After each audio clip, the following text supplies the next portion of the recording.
Yo, Big Kish back up in here, man. We about to go over how Kendrick Lamar just made Drake give up on his classic album. Man, shout out to Moraine for sending me this video, man. And shout out to y'all, salute, who be sending me them videos on Instagram, bro. I couldn't do it without y'all, man. I appreciate it a whole lot. Y'all just don't, y'all have no clue. And I try to respond to all my messages. I try to respond to like every comment in the comment section. I try to make it my goal to reply and like all of them. That no joke, all of them. But sometimes it's a whole lot. It's even on Instagram, like that joint be flooded. You know what I'm saying? But I do acknowledge y'all and I do appreciate y'all, man. Shout out to Moraine for sending this. Damn, we about to get it, yo. This gonna be an interesting one. I ain't even watch it yet. So this fresh off the press, y'all. Let's get it. Nah, hold on. Y'all know I don't like holding y'all. Without further ado, let's get it. Hip-hop being by far the most lyrically driven music genre in human history, it stands to reason that the classic album competition has had a constant correlation with rappers pushing to be recognized as the best to ever do it. A Tribe Called Quest entered the scene with their first 3 albums being considered classics. Both of Biggie's albums have that classic stamp as well. And of course, Kanye West can claim the same for his debut, The College Dropout, and My Beautiful Dark Twisted Fantasy. But when it comes to Drake, the same can't be said, and it might have something to do with Kendrick. Drake is a lot of things to a lot of people. To some fans, he's their undisputed GOAT, who has well and truly earned Spotify's most streamed artist of the decade. For others, yo, why everybody keep playing DJ Academic sleeping on the side? he's either just an MC who's got a few catchy tracks, or someone simply following every trend to keep himself at the top of the mountain. But for Kendrick Lamar, it's a different story, because to him, Drake embodies everything Kendrick despises in modern hip-hop. And long before they were caught up in the great hip-hop war of 2024, they were already going at each other's throats in subtle forms, and it all really stemmed from Kendrick. K-Dot and Drake's relationship formally began in 2011, when he was on tour alongside him. Forming part of an all-star bill which also featured A$AP Rocky, they headed out on tour, and initially, it all seemed like they were content to play happy families. And when asked about Drizzy in interviews, Dot had nothing but praise for him. I sat down with Drake in Toronto a while back when I did my first show out there. He called me up, man. We had a few drinks. He was appreciative of my music. I've always been a fan of his music. Hit me up one day and said, you know what? Handpicked, man. I want you to be on this tour with me. Shout out to Drizzy. Whether or not this was ever truly the case, his apparent admiration for Drake's music obviously wasn't his only reason for hopping on board, as clearly, that exposure was priceless. And even in early discussions about touring with Drake, he seemed to stress that it was a golden opportunity. I can't back down from that to expand my music to a crowd that haven't heard it before. I know it's 15,000 people out there. I'm used to 2,000. It was fun, man. We had a great bond on there. From there, they would collaborate several times, with their last link up on a track coming in the shape of Poetic Justice from Kendrick Lamar's landmark album, Good Kid, Mad City. Notably, this was the most radio-friendly song on the record, with Drake being drafted in just as he was entering the peak of his commercial powers, in essence making K-Dot an early guinea pig for the so-called Drake stimulus package that many other artists would later benefit from. But soon, the tone of their every interaction was about to change, and it all began when Kendrick appeared on The Breakfast Club and seemed to co-sign one of the infamous rants about Drake that had emerged thus far. What about Drake? You like Drake? No. Why don't you like Drake? I don't like anything about Drake. Drake, Kendrick Lamar, J. Cole, and you. What is something that you could have in common with these 3 legends? Well, no, it's not that we're all lovers of hip-hop, and it's probably not the size of your bank account as well, though if it is, then congratulations, good for you. What these legends have in common besides being the big 3 is that— Yo! I thought that was an AI voice. Yo, shout out to your man right here, bro. He got one of the voices. He got one of the voices. They've all had personal chefs. And thanks to our sponsors at Cook Unity, you could too. Look, we've all got to eat, and sometimes in between work, school, raising kids, and side hustles. Yo, why did I think that was AI? That's your man. It's my first time seeing him. Damn, I want his autograph, yo. I want his autograph. Y'all make sure y'all go subscribe to Hip Hop Madness. I thought that was an AI channel, bro. There's simply no time to cook. Cook Unity not only takes care of the cooking for you and deliver weekly straight 50 to get 50% off your first arms. I'm like Doc's own appearance on the Anything about Drake. 50% off your first order of Cook Unity meals. What about Drake? You like Drake? No. Why don't you like Drake? I don't like anything about Drake. I don't like his voice. He talks about, I don't know his face. I don't like when he walks like nothing. I don't like his haircut. I might just let me shut up. Well, while promoting his debut album, Kendrick made his own appearance on The Breakfast Club and referenced how much he thought that infamous clip was hilarious while he was on tour. And in a now deleted section from the interview, he didn't exactly hold back. I'm wondering why these in the front of the bus just cracking up, hitting walls and he said, swinging his arms. I'm like, dog, what the f*** you talking about? They mute, they stop laughing, right? I just hear X going off on the laptop, just spazzing. Although there was no public response from either person, what it did was mark a point where they never make music again. So tracks like The Problem. Yo, what we seeing now from Drake, all that shiesty we seeing from Drake, Kendrick experienced it back then. Cause I can't see Kendrick just sitting up there starting with somebody like that. He too humble. I can't see that, bro. Drake tried something with him, just like what he did to Future. He tried to send him bottles of champagne and all of that. You know what I mean? I think Dot was his first guinea pig, like he said, with that stimulus package junk. It was like, yo, I brought you on tour. You know what I mean? You owe me. And probably didn't pay Dot nothing. You know what I'm saying? I'm telling you, I know. I could almost guarantee you that he witnessed some shiesty stuff with that. Which Drake and 40 personally produced and gifted to Kendrick, who recorded a verse for it, passed it back to Drake, who eventually gave it to A$AP Rocky, allowing him to keep all the previously recorded verses, including K-Dot. And from this point on, the pair would enter into an era of subliminals and online jabs. Now, it's worth noting that Problems and Good Kid, Mad City both dropped within the same month in 2012. So, in an alternative universe, it isn't crazy to think that the track might have ended up on Good Kid, Mad City. Nonetheless, with publications like the Washington Post going on to label Good Kid, Mad City an instant masterpiece, Drake suddenly felt the drive to achieve something that eluded him in his career, creating a classic album. As a mixed-race kid from Canada who grew up in the suburbs, Drake had always been fighting for acceptance in hip-hop, and one surefire way to do it would be to produce an undeniable body of work. Thus, he began to work on Nothing Was the Same, the album that was meant to prove that he was every bit as capable of creating a classic record as Kendrick was. The music I'm making is more concise, more clear. I've been able to get my thoughts across a lot better on this album, he said of the project prior to its release. Take Care is a great album, but I listened to it and I realized where I could have done better, and I think I've done better on this album. But as he was preparing to unleash what he thought was the most comprehensive document of his skills, Kendrick was about to seize the agenda in hip-hop all over again with his infamous Control verse, where he called out everyone from Cole and Big Sean to Drake and Tyler.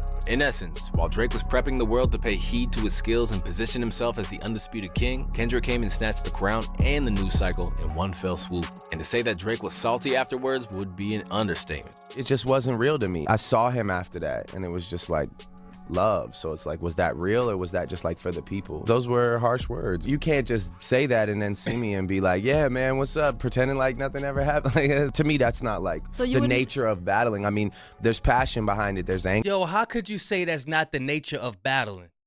Where battle rappers, the essence of battling, they do it all the time. They disrespect each other. Mother, cousin, aunt, uncle, daughter, son, and give each other dap right after the battle. So what are you talking about, bro? Come on, Mr. King of the Dot. Anger behind it. I personally enjoy making like great music and bodies of work over like being the talk of Twitter for like 5 days. A subject that was brought up throughout the press cycle for Nothing Was the Same, Drake was embittered, and soon the subs would be flying.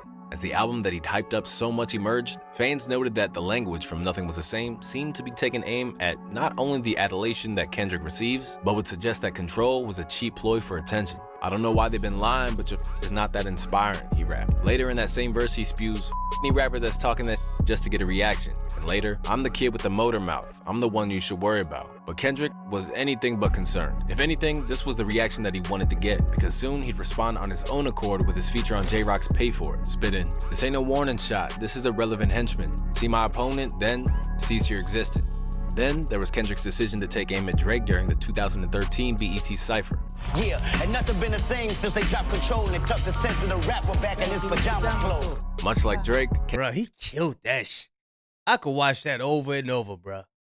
Kendrick's press run soon became dominated by questions about their supposed animosity. And after Drizzy had his say-so, K-Dot was finally ready to lay his own feelings bare too. In comments that starkly contrasted with what he had said just years prior, Kendrick finally acknowledged that they are not the same kind of creature during an interview with Who Kid. First, he discussed what he felt was wrong with hip-hop, suggesting that there weren't enough rappers pushing themselves into the mainstream.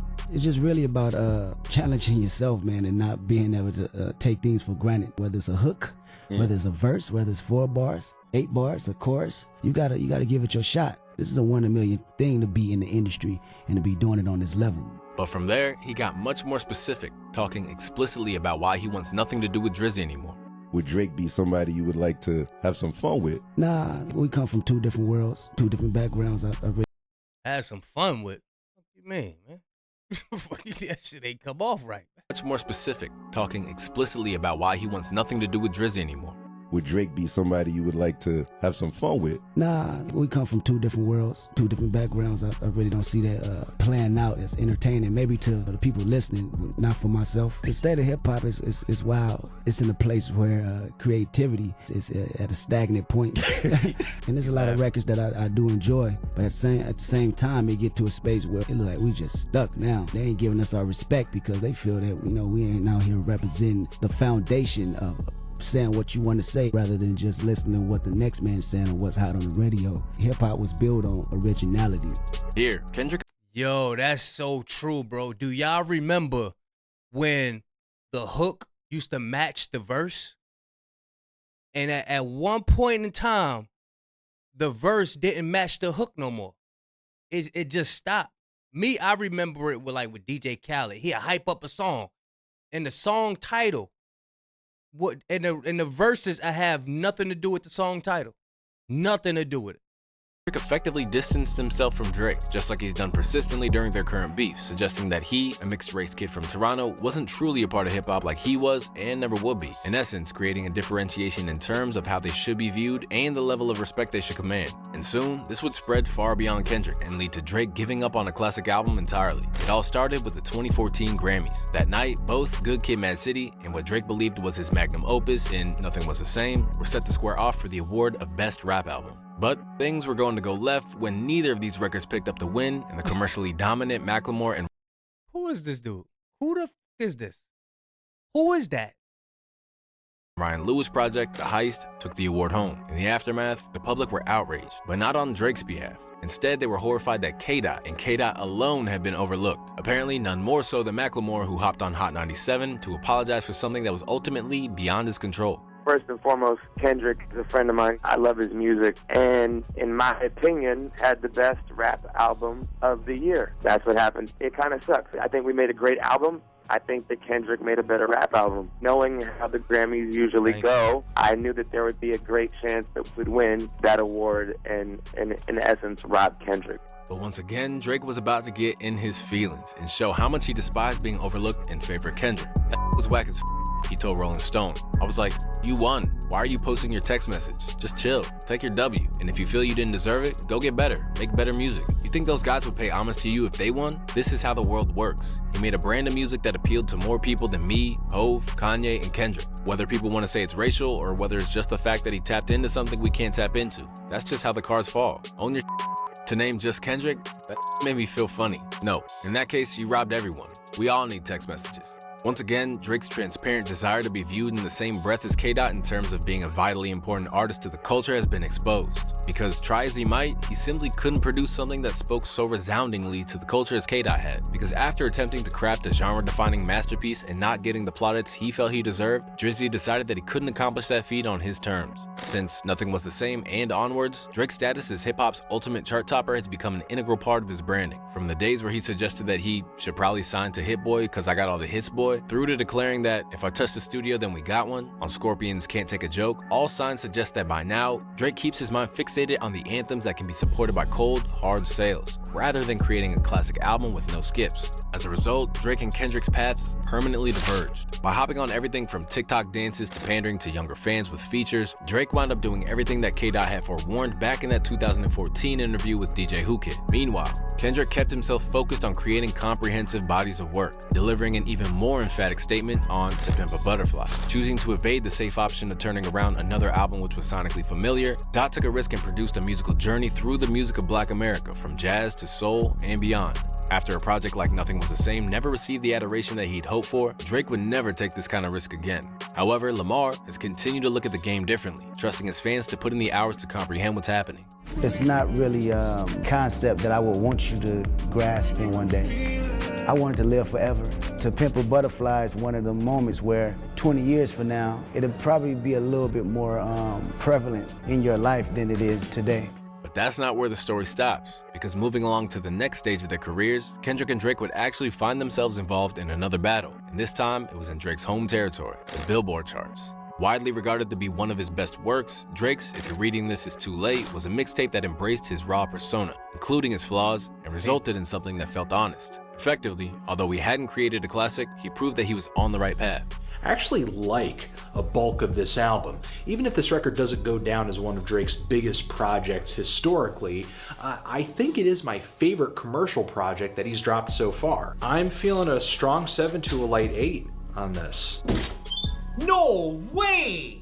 Yeah, I know. But once again, he'd pivot back to making music for the charts with his More Life project. And at that point, K-Dot came to rain on his parade and even left him beaten in terms of album sales with the release of Damn. Despite billing the project as a playlist, it still very much counts as a part of his discography and featured some big singles. So, for a man that was fixated on numbers to take an L in this arena must have stung. Aware of how petty he looked in the past, Drake played the role of the gracious loser, writing on IG that it was amazing to see our music moving forward, while also hyping the prospect of a potential collab track between himself, Cole, and Kendrick. But, as expected at this point, K-Dot wasn't interested in rekindling any friendship. Instead, he kept throwing jabs He trying to keep that shit going. You got to go, buddy. at Drake's inadequacies. It gets tricky because you can have that one big record, but you can still have that integrity at the same time. He told Rolling Stone after the release of Damn. Not many can do that, wink wink, and still have their raps going crazy on an album and have a #1 record. Wink wink. He'd even respond to the kudos directly on the track All the Stars from the Black Panther soundtrack. And while I didn't necessarily register at the time, the context that we have now makes it pretty obvious who Dot was aiming at with this verse.